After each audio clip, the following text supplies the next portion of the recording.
ಭಾರತ ದೇಶದ ಮಾಜಿ ಪ್ರಧಾನಿಗಳು, ಆರ್ಥಿಕ ತಜ್ಞರು,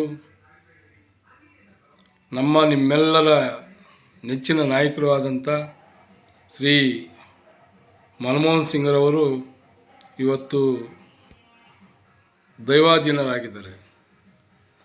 ಅವರ ಒಂದು ನಿಧನದಿಂದ ಈ ದೇಶಕ್ಕೆ ತುಂಬಲಾರದ ಒಂದು ನಷ್ಟವನ್ನು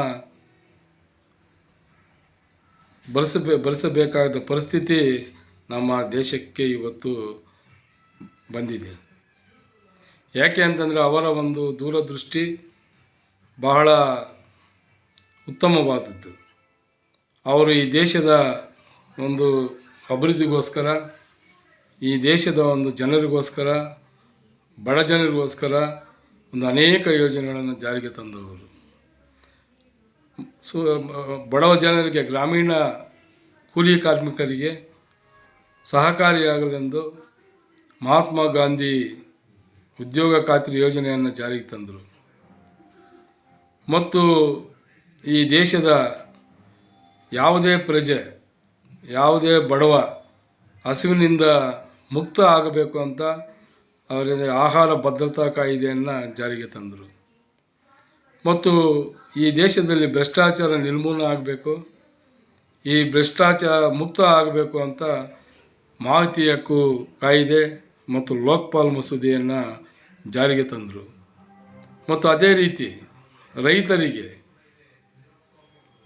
72,000 ಕೋಟಿ ಸಾಲವನ್ನು ಮನ್ನಾ ಮಾಡಿದರು. ಮತ್ತು ವಿದೇಶಿ ಬಂಡವಾಳ ಹೂಡಿಕೆ ಮಾಡಿ ಈ ದೇಶದ ಒಂದು ಆರ್ಥಿಕ ಸುಧಾರಣೆಯನ್ನು ಜಾಗತಿಕ ಮಟ್ಟದಲ್ಲಿ ಕೊಂಡೊಯ್ದಂಥ ಮಹಾನ್ ವ್ಯಕ್ತಿ ಶ್ರೀ ಮನಮೋಹನ್ ಸಿಂಗ್ರವರು. ಈ ಥರ ಅನೇಕ ಒಂದು ಯೋಜನೆಗಳನ್ನು ಜಾರಿಗೆ ತಂದು ಈ ದೇಶದ ಒಂದು ಅಭಿವೃದ್ಧಿಯನ್ನು ಮಾಡಿದಂಥ ಕೀರ್ತಿ ನಮ್ಮ ಮನಮೋಹನ್ ಸಿಂಗ್ರವರದ್ದು. ಇವರ ಒಂದು ಅಭಿವೃದ್ಧಿಯಲ್ಲಿ ಇಂತಹ ಒಂದು ಎಲ್ಲ ಕಾಯ್ದೆಗಳನ್ನು, ಎಲ್ಲ ಅಭಿವೃದ್ಧಿ ಯೋಜನೆಗಳನ್ನು ನಮ್ಮ UPA ಸರ್ಕಾರ ಇದ್ದಾಗ ಶ್ರೀಮತಿ ಸೋನಿಯಾ ಗಾಂಧಿಯವರ ಒಂದು ಸಹಕಾರದೊಂದಿಗೆ ಈ ಎಲ್ಲ ಕಾಯ್ದೆಗಳನ್ನು ನೆರವೇರಿಸಿ ಇವತ್ತು ಅನೇಕ ಯೋಜನೆಗಳನ್ನು ಈ ದೇಶಕ್ಕೆ ಜನತೆಗೆ ಕೊಟ್ಟಿದ್ದಾರೆ. ಮತ್ತು ಇವರ ಸೇವೆ ಅಪಾರವಾದದ್ದು. ಇವರು reserve bank of India governor ಕೆಲಸ ಮಾಡಿದ್ದಾರೆ.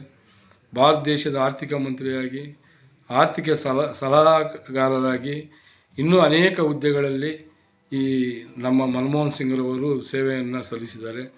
ಇವತ್ತು ಅವರು ನಮ್ಮೊಂದಿಗಿಲ್ಲ. ಅವರಿಗೆ ಅವರ ಆತ್ಮಕ್ಕೆ ಶಾಂತಿ ಸಿಗಲಿ, ಅವರ ಒಂದು ಕುಟುಂಬಕ್ಕೆ ದುಃಖ ಭರಿಸುವ ಒಂದು ಶಕ್ತಿಯನ್ನು ಕೊಡಲಿ ಅಂತ ಆ ದೇವರಲ್ಲಿ ಪ್ರಾರ್ಥನೆಯನ್ನು ಮಾಡಿಕೊಳ್ತಾ ಇದ್ದೀವಿ.